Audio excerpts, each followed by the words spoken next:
Okay, guys. After we talked about the scientific method yesterday, we're going to today move into some of the specifics of each step of the scientific method. The first thing we're going to do is look at what it is to form a hypothesis. But before we do that, I just want to talk to you guys about scientific method again, just to recap. Can anybody tell me, generally, what the scientific method is? Raise your hand, give me an option. Well, a scientific method is a system of testing and observations to reach conclusions. Okay, that's a good overview. And so what we've got first is the first part of that is to ask a question, right, about what it is you're going to be testing. And the next step is to form a hypothesis.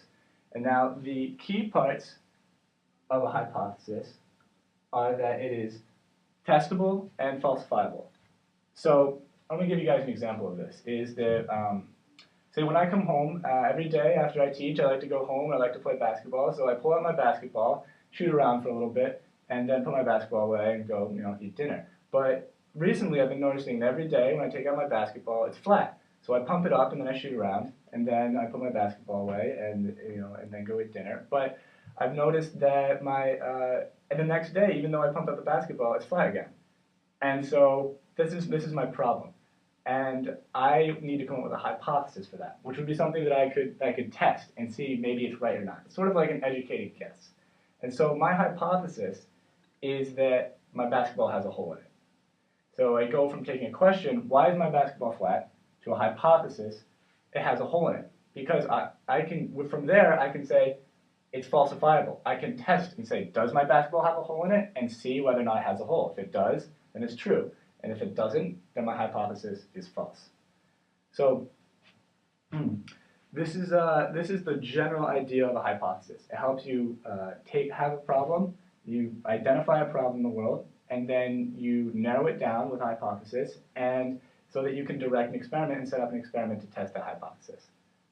How's everybody doing so far? Does that make sense? Yeah. Any questions? All right. So here's what I'm going to do. I'm going to give you a couple scenarios.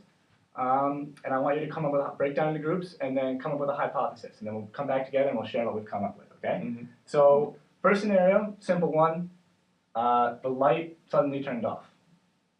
You guys can break down groups. Come on. Second one, a little more complicated. Frog populations are declining in America. Now the important part here is not to get a correct answer. It's just to come up with something that you can test to help direct your experiment. Why don't you break down the groups, and we'll see what we can come up with, all right? Okay. So, while I'm breaking the groups, can anybody tell me what you guys have come up with? Jonathan, how about you? Can you tell me something, hypothesis for why the lights have turned off? We thought maybe the power would have gone off, so that's causing the lights to turn off. Brilliant. And why is that a good hypothesis? Well, we could test it, because we could see whether the power had gone off, or whether that was causing the lights to turn off. Perfect. So it helps direct your experiment, and it's also testable and verifiable. All right, Anya, how about for something a little more complicated, like frog populations are declining in America? There could be a predator that's affecting this. For example, we can set up an experiment testing whether the population of birds, for example, is increasing, which could be the reason why the population of frogs is decreasing. Great. So this is what a hypothesis does, is it helps give you ideas of what your experiment going to be. Helps direct you and move you forward with that.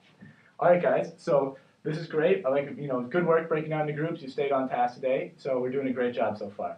So finally, right before you go, I want to do one more thing to help remind you about what a hypothesis is. All right. So I've come up with a little poem, help you get in your head so you can think about this. I think it's pretty catchy. You guys can tell me what you think. Right. So making a hypothesis is easier than kissing a hippopotamus. A hypothesis must be falsifiable and testable, while kissing a hippopotamus is most detestable. All right? So, you guys want to say that along with me? Help get it in your head, get the rhythm? Ready? 1, 2, 3. Making a hypothesis is easier than kissing a hippopotamus. A hypothesis must be falsifiable and testable, while kissing a hippopotamus is most detestable. Well done.